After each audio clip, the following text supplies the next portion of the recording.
Okay, well today we're going to be looking at a Thunderbird's model kit, and this is Thunderbird 4 from AiP, so these are available in Hobbycraft and various model shops. This is a 1/48 scale version, and from what I can see it's totally different tooling to any of the other Thunderbird 4 models I've had. So this one has got lights in it and a little pilot figure. Let's have a look. It's the exact standard box that you get on all of these Thunderbirds kits. They pretty much followed a pattern. Just pop that down. Okay, so we'll have a look at the instructions in a minute. So you get, let me get all the parts out and we'll have a look. Okay, so you get two sticker sheets, one with some chrome, which I think is to go behind the lights, and then some various red stripes. They feel quite high quality. You get a chrome headlamp covers. You get all your electronic bobbins, so grain of wheat bulbs, such a blast from the past, switches, battery terminals, so that's a nice little package, clear parts, windscreen, and I think that's where the light scoop is. You get a tiny little 1/48 scale Gordon, which, like I say, I've never seen before.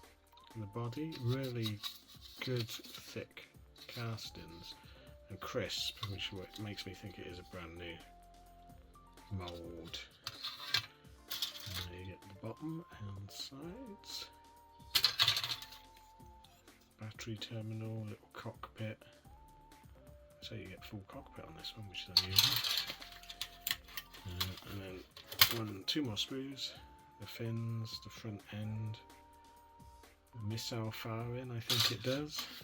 And then the base. It does look like it's meant to have wheels there, but hopefully not. Don't know what those bits are, but I'm sure all will become apparent. Okay, let's have a look at the instructions. Okay, so one of these fold out sheets, so you got list of parts. That's interesting. So the bottom bit with the wheel holes is not used, so this must have been one with wheels on at some point.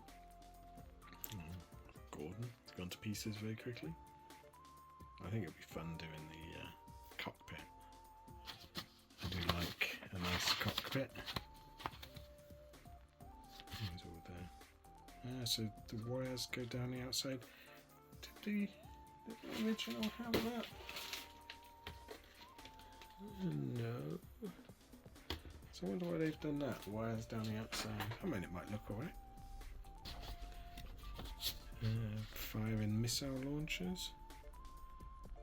The number in brackets refers to opposite side. Definitely brand new tooling from what I can see. Wiring up. So, switch operates headlights. Lowering the headlights will reveal the missile's tools. The sticker guide, so comprehensive instructions. Okay, so I think the first part's going to be starting to put these sub-assemblies together and perhaps doing the cockpit, but looks like it's going to be a fun one. Okay, well, I've put the cockpit together. It's quite a good little cockpit, a fair bit of detail on it. Don't know how much you'll see from outside, and I'm just painting Gordon and popping some of the other stuff together. But so far the plastic is going together really well with the glue. It's very nice plastic. So we'll carry on. Okay, so it's come together, the inside, you can see that. It's a very nice little cockpit, a very clear windscreen.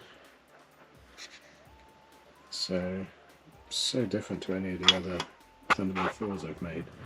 But next up I think is the interior gubbins. Okay, so I've finished the model. It went together very nicely as a kit build. Main drawbacks: the decals, like almost all of these AiP kits, are just awful. They break apart, they don't stick. You have to use tons of decal softener and decal fix to get them to stick on, and then they just, as you can see, flake off. So I had to coat it with a coating of matte spray. What I forgot to do was mask off the clear part, so that ruined them. So I then had to get out my little polishing pads and spend a good 20 minutes polishing it back to being clear, which has given it sort of foggy around the outside, which I do quite like. The kit was really nice to put together. Other than that, very well thought out. You get loads of spare parts for obviously one that's meant to have a wheel, so I don't know why they didn't do that option. It's one of the nicer of the Thunderbird kits because, like I say, it's a new build, a new moulding. It's very sort of large, good interior. The electronics, if I had another one, I wouldn't bother putting the light in the front. I'd put it in the cabin because, let's have a look. So you get the battery goes in a compartment on the top,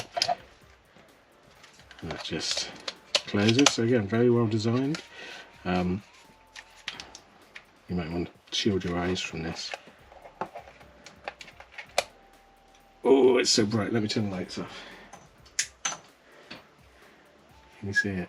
It is. I thought the way it's like all silvered and that, I thought, oh, that's going to be great. So I think if I did it again, I'd use all the internal wiring and that, but then put the bulb in the cabin. Comes with some little missiles that go in here, and then when you push it down, they shoot out, and that works out very, very well. So well, in fact, that I've lost both of the missiles. The cat had one of them, and the other one's gone. But I don't know if you can see the inside. I'll try and do a closer up view as well. Yeah, I'm really pleased with it. It's a fun kit. I'm not a huge fan of Thunderbird 4, but for, I think, what is it? It's about £24, £22 on from Hobbycraft. Well worth it. I haven't got another Thunderbird 4 kit, I don't think. I used to have the old Imar one, but that was really basic. And this one, like I say, no yellow paint needed on this. This was the original colour. The only painting was in the cockpit and the silver for the vents.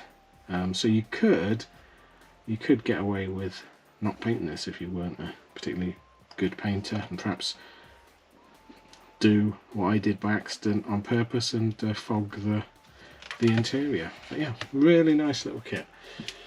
If you want to see more Thunderbirds kits, let me know. I've got a few. I've got Fire Flash. I've got some Captain Scarlet ones as well in my kit stash. I'll have to show you my kit stash. If you want to see my kit stash, let me know. But yeah, if you want to see more Anderson kits, let me know as well. If you can like and subscribe, that would really help the channel. We have a Patreon page. Our Etsy store now has the both the digital download for the Palomino from the Black Hole spaceship playset for Mego figures, and I'm now actually managing to make some kits as well to sell. So they've been selling really well. It seems very popular, and thanks to Dave from Toy Polloi, who did a lovely unboxing of it, said some very kind things. So yeah, if you want one of them, get over to my Etsy store. The link's in at the end of this video, I think. But other than that, thanks for everything, and I'll see you again next time. Thanks then. Bye.